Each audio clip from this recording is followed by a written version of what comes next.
सस्ते वाले दाल मसाले स्वाद हुआ बेकार। MDH की हल्दी मिर्ची धनिया करे कमाल। ये रंग दे, ये खुशबू दे, ये तीखा, ये कम पड़े। क्या निराला MDH मसाला।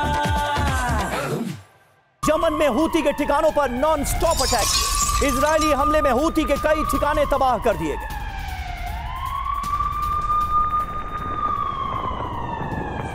तो ये तस्वीरें आप देखिए, हमले में हूती के कई ठिकाने किस तरह से तबाह हो गए हैं। जो जानकारी मिल रही है वो ये कि हूती विद्रोहियों के 10-20 नहीं 60 से ज्यादा ठिकाने तबाह कर दिए हैं इजराइल ने।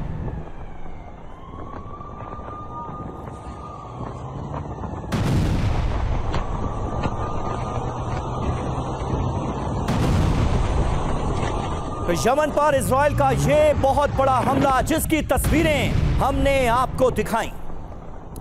और हमारे साथ इस बड़ी खबर पर बात करने के लिए तमाम खास मेहमान जुड़ चुके हैं। लेफ्टिनेंट जनरल संजय कुलकर्णी हमारे साथ मौजूद हैं। AVM OP तिवारी जी हमारे साथ मौजूद हैं।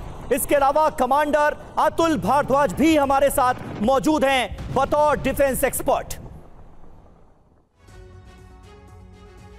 और आइए सबसे पहले हम मेहमानों का रुख करते हैं। लेफ्टिनेंट जनरल संजय कुलकर्णी हमारे साथ मौजूद हैं। कुलकर्णी साहब, इरादे क्या नजर आ रहे हैं ऐसे वक्त में जब हर किसी को इंतजार इस बात का था कि डोनाल्ड ट्रंप और नेतन्याहू मिलेंगे तो फैसला क्या होगा, आगे की रणनीति क्या बनेगी। इजराइल ने यमन को बड़ा जख्म दिया है, बड़े हमले, बड़ी एयर स्ट्राइक की गई है। इसका मोटिव आपको क्या नजर आता है?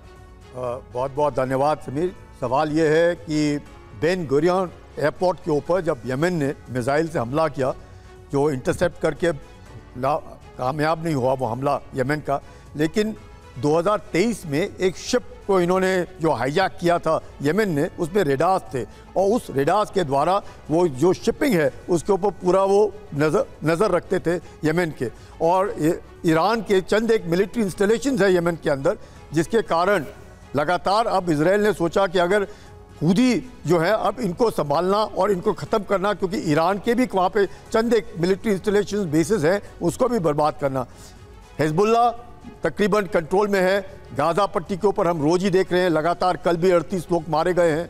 तो इसके देखते हुए, रेड सी को देखते हुए, कि रेड सी में फ्रीडम ऑफ नेविगेशन को जिस प्रकार से यमनी बार बार रोकने की कोशिश करें, जबकि जिबूती में एक पक्का मिलिट्री इंस्टॉलेशन है, बेस है, जिसमें अमेरिका भी है, जापान भी है, चीन भी है, काफ़ी लोग, फ्रांस भी है, सब कुछ है। इसके बावजूद भी रेड सी में जो बार बार, तो मुझे लगता है इस बार ब्लैक फ्लैग ऑपरेशन के द्वारा यमन को बर्बाद करने का अब सोच लिया है इजराइल ने, जैसे कि बार बार इस तरह के मिसाइल्स डालना, और वो भी ईरान के कहने पर। तो मकसद एक कि ईरान के जो भी 3 जो प्रॉक्सीज थे, चाहे वो हमस है, चाहे हिजबुल्ला है, हूदी है, इन तीनों को बर्बाद करना। ईरान के साथ बातचीत तो हुई है, सीज फायर हुआ है 12 दिन की लड़ाई के बाद, तो उम्मीद करते हैं ये हो सकता है कि आज जैसे नेतन्याहू ट्रंप के साथ बातचीत करेंगे। शायद ये भी एक कह सकते हैं कि नेतन्याहू का तरीका है मैसेज देने के लिए कि जंग के लिए वो अभी भी पूरी तरह से तैयार हैं और उनके लिए जंग खत्म नहीं हुई है। सस्ते वाले दाल मसाले स्वाद हुआ बेकार। MDH की हल्दी मिर्ची धनिया करे कमाल। ये रंग दे, ये खुशबू दे, ये तीखा, ये कम पड़े। क्या निराला MDH मसाला।